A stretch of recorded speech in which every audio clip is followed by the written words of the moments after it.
ഇന്ന് നമ്മൾ കുറച്ച് ഫ്ലവേഴ്സൊക്കെ വെച്ചൊരു ഫ്ലവർ വേസ് ഉണ്ടാക്കിയാലോ. അപ്പോൾ സിമ്പിളായിട്ട് എങ്ങനെ ഒരു ഫ്ലവർ വേസ് ഉണ്ടാക്കാമെന്നാണ് ഞാൻ കാണിച്ചു തരുന്നത്. അപ്പം നമുക്ക് ഇതുപോലെ ഒരു ചെറിയ പീസ് പേപ്പർ എടുക്കാം കേട്ടോ. പേപ്പറുകൾ വ്യത്യസ്ത കളറുകൾ ഉണ്ടെങ്കിൽ നമുക്ക് യെല്ലോവും അതുപോലെ തന്നെ പിങ്കൊക്കെ എടുക്കാം.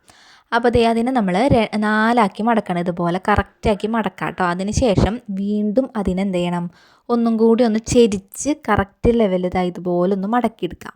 കറക്റ്റ് നാലാക്കിയതിന് ശേഷം അതിനെ വീണ്ടും പകുതിയാക്കി മടക്കുക. അതിന് ശേഷം നമ്മൾ കത്രിക ഉപയോഗിച്ചത് ഇതുപോലൊരു റൗണ്ട് ഷേപ്പ്, ഒരു പൂവിൻ്റെ ഒരു എതളിൻ്റെ ഒരു ഷേപ്പ് ആക്കിയിട്ട് നമുക്ക് വെട്ടാം.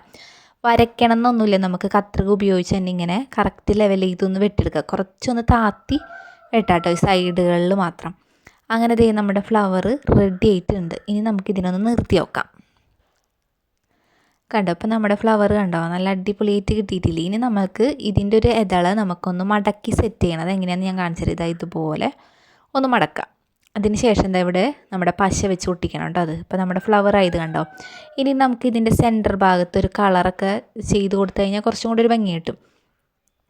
അതിന് ശേഷം ഇതിൻ്റെ ഇതള് ഒരു പെൻസിലോ അല്ലെങ്കിൽ നമുക്ക് കൈ കൊണ്ട് തന്നെ ഇതുപോലെ ഒന്ന് ചുരുട്ടി ഒന്ന് കൊടുക്കാം കേട്ടോ. അതൊരു കറക്റ്റ് ഒരു വികസിക്കാൻ വേണ്ടിയിട്ടാണ്, ആ ഫ്ലവറിൻ്റെ ഒരു ഭംഗി കിട്ടാൻ വേണ്ടിയിട്ട്. അപ്പോൾ അതിന് വേണ്ടിയിട്ട് നമ്മൾ അതിൻ്റെ എല്ലാ ഇതളും ഇതുപോലെ ഒന്ന് മടക്കി ഒന്ന് ചുരുട്ടി കൊടുത്തു കഴിഞ്ഞാൽ കറക്റ്റ് കണ്ടോ ആ ഒരു ഷേപ്പ് കിട്ടിയതുണ്ട്. ഇപ്പോൾ ഇങ്ങനെ വിരിഞ്ഞിരിക്കുന്ന പോലെ തോന്നും നമ്മുടെ ഫ്ലവർ. അപ്പോൾ ഇതുപോലെ നമുക്ക് യെല്ലോവും അതുപോലെ തന്നെ ഓറഞ്ചും പിങ്കൊക്കെ നമുക്ക് ഇതുപോലെ ഫ്ലവർ ഉണ്ടാക്കാം. ചെറുതുണ്ടാക്കണമെങ്കിൽ ഇതിൻ്റെ ചെറുതും ഉണ്ടാക്കാം കേട്ടോ. നമുക്ക് ലെവല് കുറച്ച് പേപ്പറിൻ്റെ അളവ് കുറച്ച്, അതുപോലെ തന്നെ നമുക്ക് കട്ട് ചെയ്യുന്നതിൻ്റെ അളവും ചെറുതാക്കി കഴിഞ്ഞാൽ നമുക്ക് ഇതിൻ്റെ ചെറിയ ഫ്ലവർ കിട്ടും. അപ്പോൾ നമുക്കിത് ഇതുപോലെ പേപ്പർ കീറി വീണ്ടും നമുക്ക് ഈ ഫ്ലവറുകൾ ഉണ്ടാക്കിക്കൊണ്ടിരിക്കാം. കാരണം നമ്മുടെ ഫ്ലവർ വേസിൽ വെക്കാനായിട്ട് അത്യാവശ്യം കുറച്ച് ഫ്ലവേഴ്സൊക്കെ വേണമല്ലോ.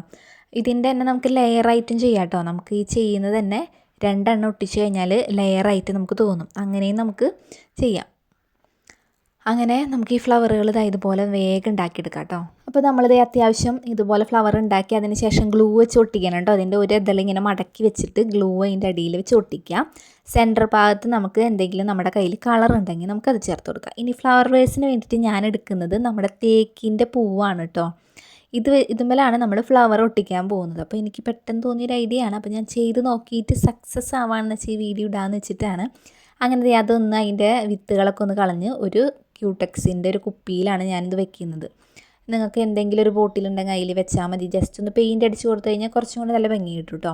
ഇനി നമുക്കിതേ നമ്മൾ ഒട്ടിച്ച് വെച്ചിട്ടുള്ള നമ്മുടെ ഫ്ലവർ ഇതിലോട്ട് നമുക്ക് ഒട്ടിച്ച് കൊടുക്കണം. അപ്പോൾ അതിന് വേണ്ടിയിട്ട് നമ്മൾ ഫെവിക്കോൾ എന്ത് ചെയ്യണം, ഇതിൻ്റെ തണ്ടിൽ ഇതുപോലെ ഒന്ന് റെഡിയാക്കി കൊടുക്കണം കേട്ടോ. കുറച്ചൊന്ന് തേച്ച് കൊടുക്കുക. നമ്മുടെ ഇതിൻ്റെ ഓരോ തണ്ടുകളിൽ കുറച്ച് ഫെവിക്കോൾ തേക്കുക. അതിന് ശേഷം നമ്മുടെ ഫ്ലവർ ഇതുപോലെ ഒട്ടിച്ച് കൊടുക്കുക. ഫെവിക്കോൾ തേക്കുമ്പോൾ ഒരു കുറച്ചധികം തേക്കാൻ നോക്കണം, കാരണം അതിലത് ഫിക്സ് ആയിട്ട് തന്നെ ഇരിക്കണം. അപ്പോൾ അതിന് വേണ്ടിയിട്ടാണ്. അങ്ങനെ നമ്മുടെ ഫ്ലവർ ആ ഭാഗത്ത് ഇങ്ങനെ ഒട്ടിച്ച് കൊടുക്കാം. നല്ല ഭംഗിയായിരിക്കും ഇട്ടത്. എനിക്ക് പെട്ടെന്ന് തോന്നിയപ്പോൾ എനിക്ക് തോന്നി നല്ല ഭംഗി ഉണ്ടാവും. പിന്നെ ഇതിൽ നമുക്ക് കുറച്ച് പഞ്ഞിയൊക്കെ ഉണ്ടെങ്കിൽ ഇതിൻ്റെ ഓരോ ഭാഗത്ത് ഇങ്ങനെ കുറച്ച് പഞ്ഞിയൊക്കെ വെച്ച് കൊടുത്തു കഴിഞ്ഞാൽ കുറച്ചും കൂടെ ഭംഗി കിട്ടും. അല്ലെങ്കിൽ വ്യത്യസ്ത കളറുള്ള പഞ്ഞികളായാലും അങ്ങനെ നമുക്ക് കളർ ചെയ്തിട്ടായാലും അങ്ങനെ ചെയ്ത് കൊടുത്തു കഴിഞ്ഞാൽ നല്ല ഭംഗി കിട്ടും കേട്ടോ. അപ്പോൾ ഞാനിതിൻ്റെ അവിടെ ഇവിടെ ഒക്കെ ആയിട്ട് കുറേശ്ശെ ഫ്ലവേഴ്സ് നമുക്ക് വേഗം ഇങ്ങനെ ഒട്ടിച്ച് കൊടുക്കാം. അപ്പോൾ പിങ്ക് ഫ്ലവറും അതുപോലെ തന്നെ യെല്ലോവും ഓറഞ്ചൊക്കെ ഉണ്ട്. അപ്പോൾ എല്ലാതും നമുക്ക് ഇതുപോലെ സെറ്റ് ചെയ്ത് കൊടുക്കണം. ഫ്ലവറിൻ്റെ ഉള്ളിൽ നിങ്ങളൊരു ജസ്റ്റ് എന്തെങ്കിലും ഒരു കളർ കൊടുത്തു കഴിഞ്ഞാൽ കുറച്ചും കൂടെ ഭംഗി കിട്ടും കേട്ടോ. അതിപ്പോൾ ഞാൻ കാണിച്ചു തരാം, ലാസ്റ്റ് ഞാൻ കാണിച്ചു തരാം കേട്ടോ. ഫ്ലവറിൻ്റെ ഉള്ളിൽ നമ്മളിപ്പോൾ റെഡോ അല്ലെങ്കിൽ എന്തെങ്കിലും കളർ ഉണ്ടെങ്കിൽ അതൊന്ന് ആക്കി കൊടുത്തു കഴിഞ്ഞാൽ ഒരു പ്രത്യേക ഒരു ഭംഗിയാണ്. അപ്പോൾ അതും കൂടെ ഒന്ന് നോക്കിയിട്ട് നമുക്ക് ഈ ഫ്ലവറൊക്കെ ഒന്ന് സെറ്റ് ചെയ്ത് കൊടുത്തു കഴിഞ്ഞാൽ നമ്മുടെ ഫ്ലവർ വേസ് ഇതേ നല്ല അടിപൊളിയായിട്ട് റെഡിയായി കിട്ടും. നമുക്ക് പുറത്തുനിന്നൊക്കെ മേടിക്കുന്നതിന് പകരം വീട്ടിൽ ഇതുപോലൊരു ക്രാഫ്റ്റ് വർക്കൊക്കെ ആയിട്ട് ഉണ്ടാക്കിയാൽ നല്ല രസമായിരിക്കും. നമുക്ക് പുറത്തുനിന്ന് വരുന്നവർക്കും ഇതെന്ത് വെച്ച് ചെയ്തതെന്നൊക്കെ നമ്മളോട് ചോദിക്കും. അപ്പോൾ അത്രയും ഭംഗിയായിട്ട് നമുക്കിത് കിട്ടും. അപ്പോൾ എല്ലാവരും ഇതൊന്ന് ട്രൈ ചെയ്ത് നോക്കണം. നമുക്ക് സിമ്പിളായിട്ട് ഉണ്ടാക്കാൻ പറ്റുന്ന കാര്യങ്ങളാണ് അതൊക്കെ. അങ്ങനെ നമ്മുടെ ഇത് ഏകദേശമൊക്കെ ഒട്ടിച്ച് കഴിഞ്ഞിട്ടുണ്ട്. ഇനി നമ്മുടെ ഫൈനൽ ലുക്ക് ഞാൻ കാണിച്ചു തരാം കേട്ടോ. അപ്പോൾ ഇതാണ് നമ്മുടെ ഫൈനലായിട്ട് വരുന്ന നമ്മുടെ ഫ്ലവർ വേസ്. അപ്പോൾ നല്ല അടിപൊളിയായിട്ട് തന്നെ കിട്ടി നമുക്കിത്. അപ്പം നമുക്ക് വീട്ടിൽ ഇതുപോലത്തെ ക്രാഫ്റ്റ് വർക്കൊക്കെ ഉണ്ടാക്കിയതേ കണ്ടോ. റെഡ് കളറൊക്കെ കൊടുത്തപ്പോൾ ഫ്ലവറിന് കുറച്ചും കൂടി ഒരു ഭംഗി തോന്നിയത്. അപ്പോൾ അതുപോലൊക്കെ ഒന്ന് കളറൊക്കെ കൊടുത്തു കഴിഞ്ഞാൽ നമ്മുടെ ഫ്ലവർ വേസ്റ്റ് നല്ല അടിപൊളിയായിട്ട് കിട്ടിയിട്ടുണ്ട്.